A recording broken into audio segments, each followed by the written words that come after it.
নমস্কার বন্ধুরা, প্রাণ গার্ডেনিং চ্যানেলের আরেকটা ভিডিওতে সবাইকে স্বাগত জানাই।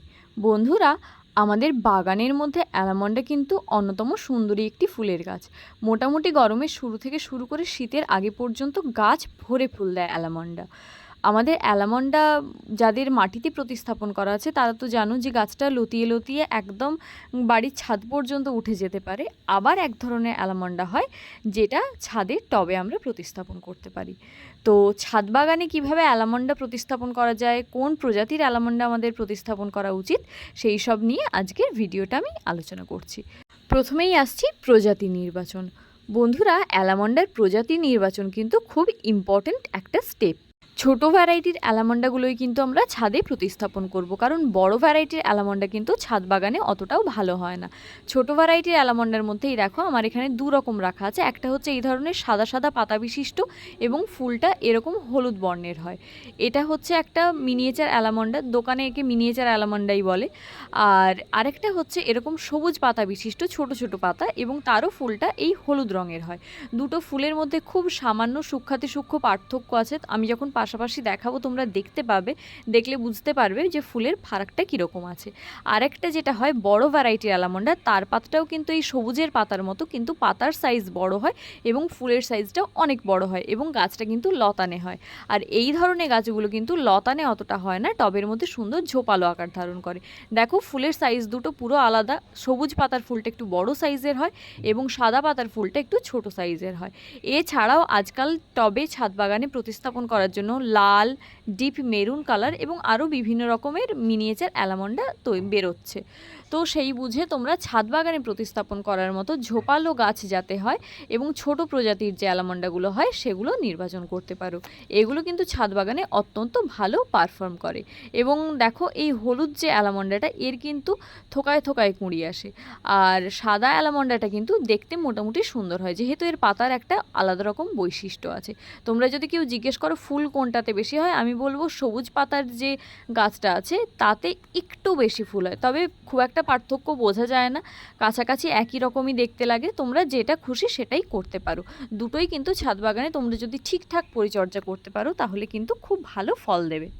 আর হ্যাঁ, যে কথাটা বলতেই ভুলে গেছি সেটা হলো যে সাদা পাতার যে হলুদ রঙের মিনিয়েচার অ্যালামন্ডা আছে এর ফুলটা কিন্তু একটু বেশি সময় লাস্টিং করে এবং তুলনামূলক সবুজ পাতার যে ফুলটার লাস্টিং পিরিয়ড একটু কম হয়, খুব একটা বেশি বা কম নয়। তাই চট করে অভিজ্ঞ বাগানি ছাড়া ফ্রেশার্সরা কিন্তু একদম বুঝতে পারবে না।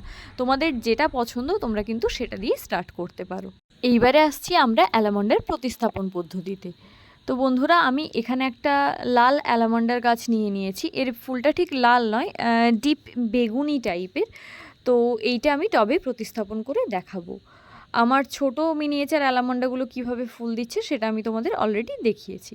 তো চলো এটা প্রতিস্থাপন করি এবং কিভাবে প্রতিস্থাপন করব সেটা দেখে নিই। প্রথমেই আসবো এর প্রতিস্থাপন আমরা কী রকম টবে করব। বন্ধুরা, অ্যালামন্ডা যদি মিনিয়েচার হয় তাহলে কিন্তু 8 ইঞ্চি, 10 ইঞ্চি এবং 12 ইঞ্চি তিনটে টবেই প্রতিস্থাপন করা যায়। তবে শুরুর ক্ষেত্রে 8 ইঞ্চির টবটা নির্বাচন করা বেশি ভালো হবে। চাইলে তোমরা 10 ইঞ্চির টবও নির্বাচন করতে পারো। প্রথমে টবটা নির্বাচন করে তার ড্রেনেজ সিস্টেমটা খুব ভালো করে রেডি করে নিতে হবে। যারা নতুন বাগানি আছো তারা যদি না জেনে থাকো কিভাবে ড্রেনেজ প্রস্তুত করতে হয়, আমার চ্যানেলে গিয়ে চ্যানেল ভিজিট করে সেই ভিডিওটা অবশ্যই দেখে নিতে পারো। এবারে আসছি মাটি কিভাবে প্রস্তুত করেছি। বন্ধুরা, অ্যালামন্ডা কিন্তু মোটামুটি দোআঁশ মাটি খুব ভালো পছন্দ করে। তাই 1 ভাগ দোআঁশ মাটি, 1 ভাগ একটা ভালো মানের কম্পোস্ট, হতে পারে ভার্মি কম্পোস্ট, হতে পারে পাতা পচা সার, হতে পারে 1 বছরের পুরনো পচানো গোবর সার, যে কোনো একটা কম্পোস্ট 1 ভাগ নিয়ে এবং হাফ ভাগ কোকোপিট নিয়ে আমরা কিন্তু গাছটা বসাতে পারি। যদি 8 ইঞ্চির টবে এবং গরমকালে গাছটা প্রতিস্থাপন করি, যে সময় রোদের তাপ প্রচুর থাকবে, সেক্ষেত্রে কিন্তু 1 ভাগ পর্যন্ত কোকোপিট বা কাঠের গুঁড়ো বা ধানের তুষ আমরা ব্যবহার করতে পারি। এক্ষেত্রে আমি যেটা করেছিলাম, এই রেশিওতে মাটিটা প্রস্তুত করার পর মাটির সাথে 1 মুঠো মিশ্র জৈব সার মিশিয়েছিলাম এবং সেটা 10 ইঞ্চি টবের জন্য। তোমরা কিন্তু চাইলে মেশাতে পারো।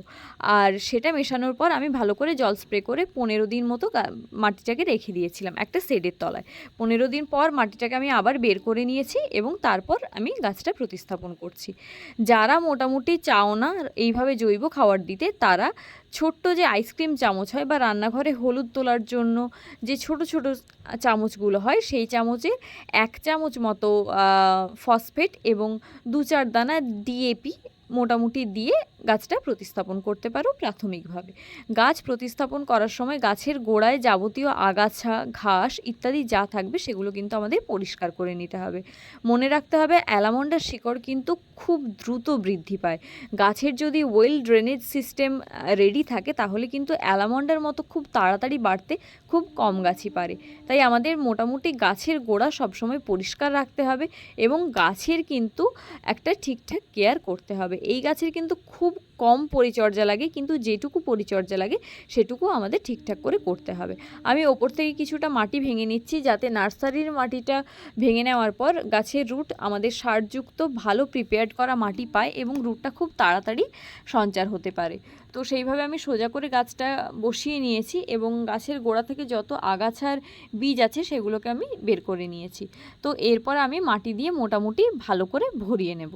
মাটিটা ভরিয়ে নিতে নিতে আমি আরেকটা কথা বলতে চাই, যারা হাতের কাছে মোটামুটি দোআঁশ মাটি পাবে না তারা কিন্তু নর্মাল যে মাটি হাতের কাছে পাবে সেই মাটিই দেবে এবং শেষকালে সব মাটির সাথে একসাথে মেশানোর পর তোমরা জাস্ট হাফ পরিমাণ নদীর সাদা বালি মাটি মিশিয়ে নেবে। তাতে কিন্তু মাটিটা অনেকটা হালকা পরিমাণ হয়। এক্ষেত্রে তোমরা বিল্ডিং তৈরি করা লাল স্যান্ড কিন্তু মেশাবে না। তো বন্ধুরা, মাটিটা আমি মোটামুটি দিয়ে ভরে নিয়েছি। এইবার কিন্তু গাছে জল দেব। তো গাছে জল দিতে দিতে আমি চলো তোমাদের বলছি যে অ্যালামন্ডা গাছের জলটা কীরকম প্রয়োজন হয়। বন্ধুরা, অ্যালামন্ডা গাছ ময়েশ্চার কিন্তু খুব পছন্দ করে, কিন্তু গাছের গোড়ায় জল জমে থাকা একদম পছন্দ করে না। তাই আমাদের ময়েস্ট বুঝে বুঝে জল দিতে হবে। মোটামুটি আমরা জল দেব এবং তারপর মাটিতে হাত দিয়ে দেখব। যদি দেখা যায় যে মাটিতে ভিজে ভিজে ঠেকছে কিন্তু অত্যন্ত কাদা কাদা হয়ে আসছে না, তাহলে তারপর আবার জল দেব। কিন্তু যদি কাদা কাদা ঠেকে হাতে তাহলে কিন্তু আমরা আর জল দেব না। এইভাবে আমাদের কিন্তু এর জলের ব্যাপারটা মেনটেন করতে হবে। অতিরিক্ত জল দিলে কিন্তু গাছের পাতা হলুদ হয়ে যাবে, সেখানে কাণ্ডে কিন্তু ডাইব্যাক ব্যাপারটা স্টার্ট হবে। আর টবের ওপর থেকে আমরা 1 বা 2 ইঞ্চি ছেড়ে রাখবো যাতে এই জায়গাটায় আমরা খাওয়ার জল ইত্যাদি দিতে পারি। একদম কানায় কানায় ভরে আমরা কোনো রকম মাটি দেব না। প্রথমবার যেহেতু গাছের আমি কিছুটা রুট ড্যামেজ করেছি মাটিটা খুঁড়ে, তাই প্রথমবার যখন আমরা জল দেব তখন কিন্তু যে কোনো রকম সিস্টেমিক ফাঙ্গিসাইড 1 লিটার জলে 2 গ্রাম গুলে সেই জলটা দিতে পারি। আমি এক্ষেত্রে করেছি মাটির সাথেই কিছুটা ফাঙ্গিসাইড মিশিয়ে নিয়েছি, তাই মোটামুটি এমনিই জল দিচ্ছি। তোমরা চাইলে কিন্তু ফাঙ্গিসাইড গোলা জলও দিতে পারো মাটির সাথে ফাঙ্গিসাইড না মিশিয়ে। তো যেটা পছন্দ হবে তোমরা সেটাই করো। এবারে আসছি গাছটাকে রাখবো কোথায়। বন্ধুরা, গাছটাকে কিন্তু আমরা ফুল সানলাইটের তলায় রাখবো। আমি দেখেছি ফুল সানলাইট ছাড়া কিন্তু অ্যালামন্ডা খুব একটা ভালো পারফর্ম করে না। তো সেই জায়গায় আমাদের সবসময় একদম ফুল সানলাইটে গাছটাকে রাখতে হবে। গাছ ভরে যদি ফুল পেতে চাই এটাই কিন্তু রাস্তা। এবার আসছি খাওয়ার কি দেব। বন্ধুরা, এটা কিন্তু জলে গোলা এনপিকে খুব ভালো পছন্দ করে, তাই সেক্ষেত্রে এনপিকে 19-19-19 বা 20-20-20 1 লিটার জলে 1 গ্রাম করে গুলে সপ্তাহে একবার করে দিলে গাছ কিন্তু খুব ভালো বেড়ে উঠবে এবং ফুল ফলও খুব ভালো করে দেবে। কিন্তু যারা প্রত্যেক সপ্তাহে খাওয়ার দেওয়ার সুযোগ বা সময় পাবে না তারা কিন্তু 15 দিন ছাড়া ছাড়া 5 গ্রাম মতো এনপিকে গাছের চারিদিকে মোটামুটি ছড়িয়ে দিয়ে ভালো করে জল ঢেলে দিতে পারো। আর গাছ প্রতিস্থাপনের সময় হবে কিন্তু এই রকম সন্ধেবেলার দিকে, তাহলে রাতের ঠান্ডাটা গাছ পাবে এবং গাছটা অনেকটা স্ট্রেস ফ্রি থাকবে। এবার যারা একদমই সন্ধেবেলার দিকে সময় পাবে না তারা যখন সময় পাবে তখনই প্রতিস্থাপন করো। আর হ্যাঁ, রাসায়নিক খাবার দিতে গিয়ে যারা ব্যালেন্স এনপিকে পাবে না তারা 8 থেকে 10 দানা ইউরিয়া বা হাফ চামচ সর্ষের গুঁড়ো খোল, হাফ চামচ ফসফেট এবং হাফ চামচ পটাশ একসাথে মিশিয়ে সেটা গাছের গোড়ায় দিয়ে দেবে।